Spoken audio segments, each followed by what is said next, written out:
The tremor that shook the pyramid heart wasn't a random occurrence.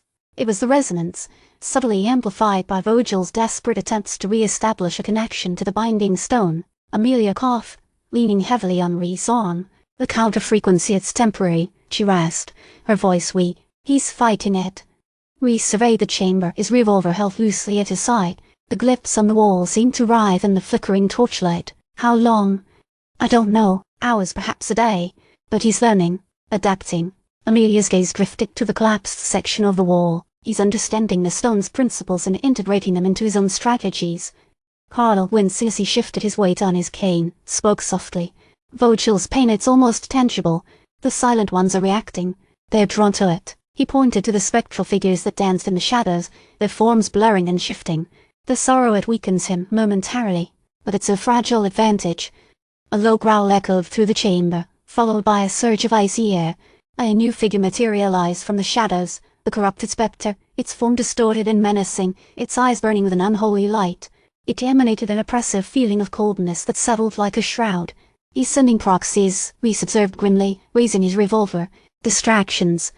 The spectre lunged, its movements unnervingly fast. Rhys fired the shot, echoing through the chamber. The bullet passed straight through the spectre, leaving it seemingly unaffected. Physical attacks are useless, Amelia gasped, clutching her side. It's anchored to Vogel's will. The Corrupted Spectre advanced, its spectral claws extended.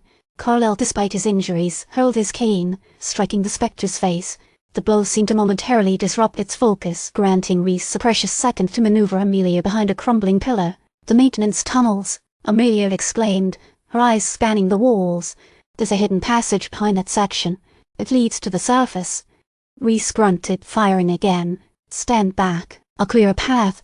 He advanced, firing a volley of shots, creating a makeshift shield while Amelia, with Carlyle's support, examined the wall. She located a series of hidden pressure plates, activating them with a series of rapid movements. A section of the wall slid open, revealing a narrow, claustrophobic tunnel. Hurry, Amelia urged as the Corrupted Spectre recovered from Carlyle's attack and advanced again. It won't stay open for long. Rhys, with a final, desperate volley of shots, forced the spectre back, buying them enough time to scramble into the maintenance tunnel. The stone door slammed shut behind them, plunging them into near darkness. The air was thick with dust and the smell of decay. Where does it lead? Carlyle asked, his voice strained. Amelia replied, using her torch to illuminate the tunnel. But it's unstable. There's been a partial collapse. The tunnel sloped upwards, the walls crumbling and uneven. Loose stones rained down upon them as they progressed.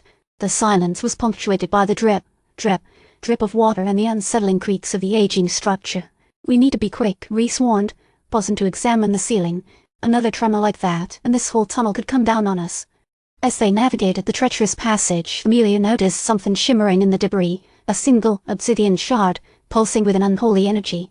It seemed to vibrate with the same frequency as the binding stone. It had radiated a darker, more sinister power.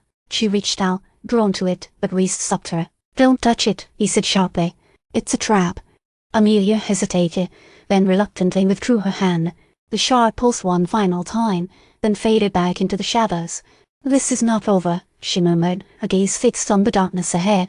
Vogel will find another way.